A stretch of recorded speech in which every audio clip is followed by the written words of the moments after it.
This is Liberation Square.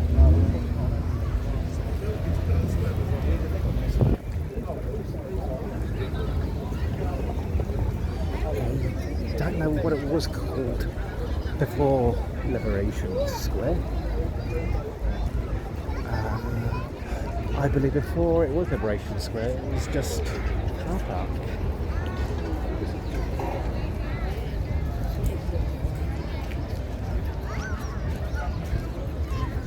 So, this used to be originally a train station. It looks like it.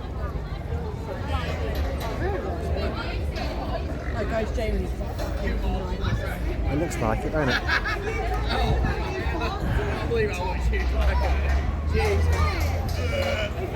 So, customs were in this, but after it stopped being a train station, I don't know what it exactly became after that, but I know I think customs were in there for a long while. Customs have been all around this building for a while, different offices. And then in the 80s they moved to the tunnel. I'll show you it later, but that grey building, I'm not sure if you can see it. So that tunnel, that building there, that used to be the British Airways office downstairs, and upstairs used to be the customs. And then in the 90s, customs moved out to the Maritime House, which is all the way down there.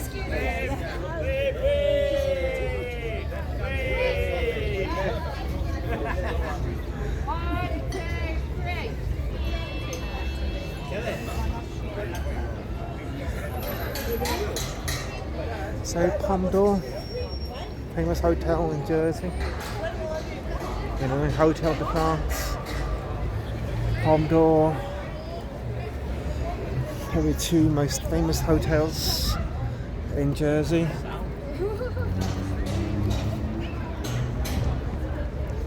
So what will be happening next week is Liberation Day, and they'll have a reenactment of Liberation Day from when they'll be raising the flag to end German occupation of the islands. Annual event, and believe it or not, despite being Jersey born, okay, I've never once seen it. But I've got a friend coming next week from Australia. So I said we'll go see it together, and I'll be recording it.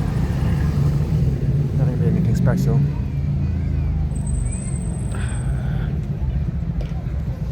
So yeah, Liberation Square. I think this became Liberation Square mid-90s, 95, for the 50th anniversary of Liberation. So it's almost 30 years ago to a day. And these people are all holding up the Union flag. Well, we couldn't go where we were.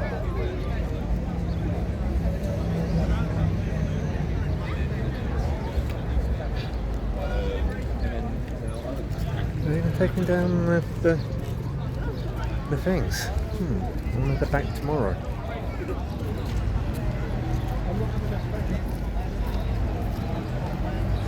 Southampton Hotel. I don't know, it is a hotel anymore, but they did a big, basically they gutted the place, and I think they only kept the fascia, but it was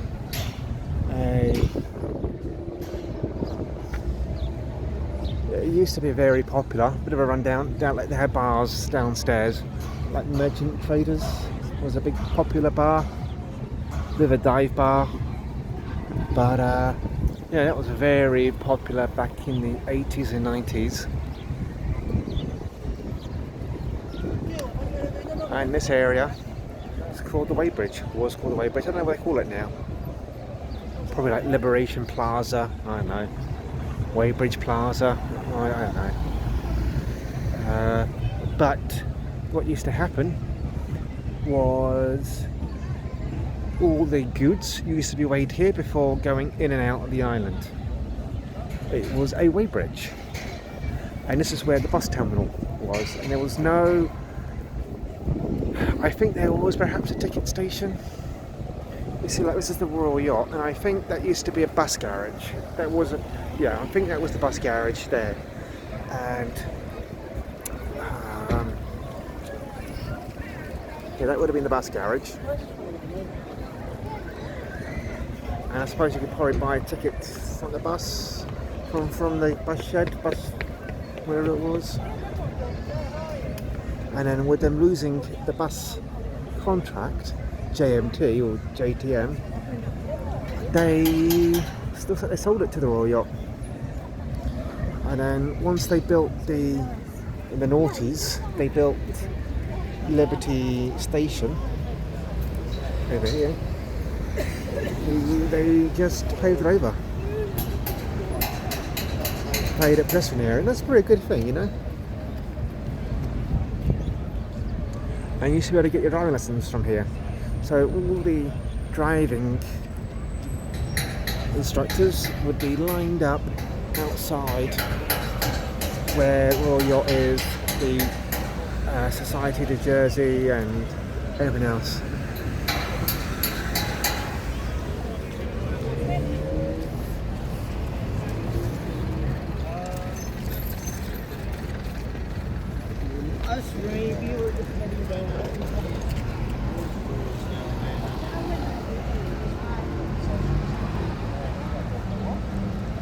There's a shop down here just called the Little Shop. Don't know how long it's been there for, but I remember it back in the 90s, which is when I grew up, and it's probably been there since the 80s and maybe even before that. And day sale, just Jersey souvenirs, that's right, yeah. And the souvenirs aren't badly priced. They've got a nice selection there, and I don't really think there are places that do sell souvenirs, but not to that extent.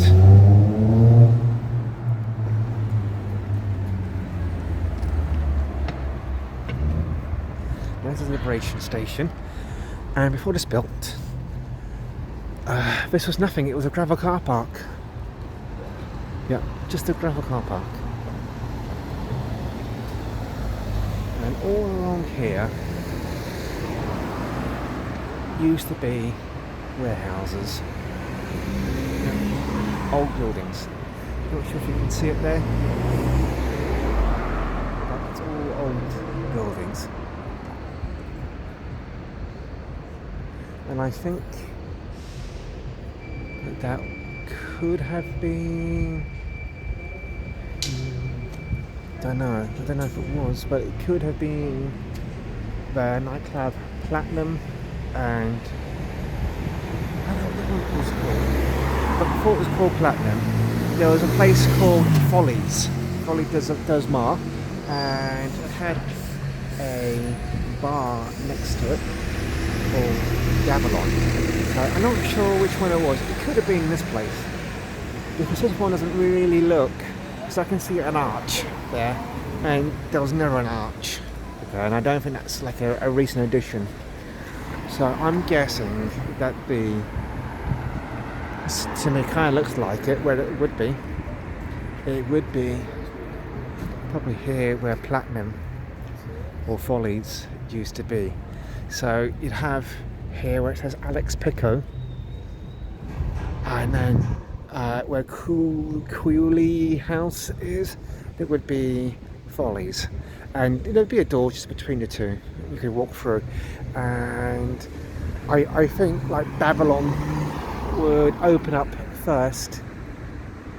You know, I think like Babylon would be open, you know, perhaps 5 days a week or 7 days a week, but Follies would be closed the rest of the week, only open on Saturdays and Fridays, and only from like 10 PM onwards. And then they would open the doorway between the two. I don't know what time, maybe midnight-ish, and you could just walk between the two.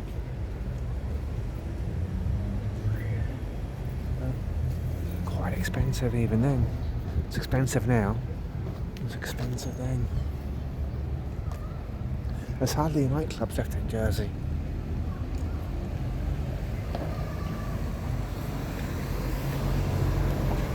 The Jersey Itinerants Association from the Readers Building 186.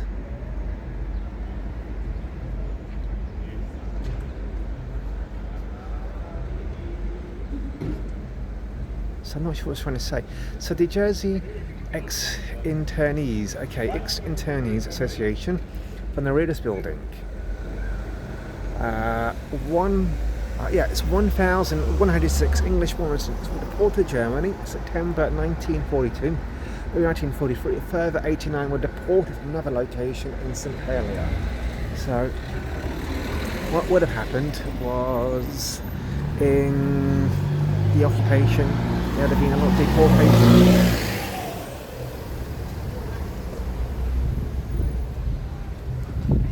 A lot of people were deported. And a lot of people were evacuated.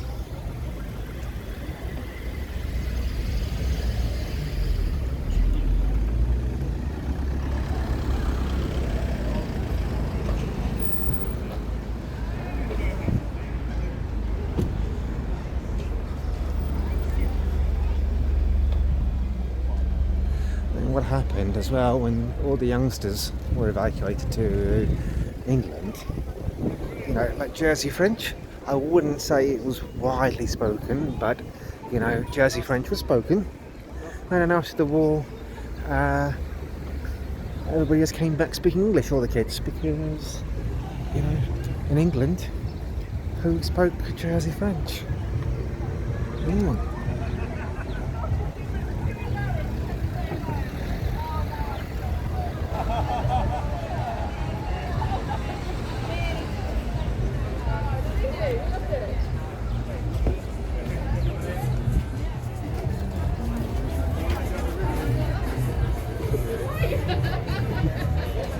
Next bike's coming through.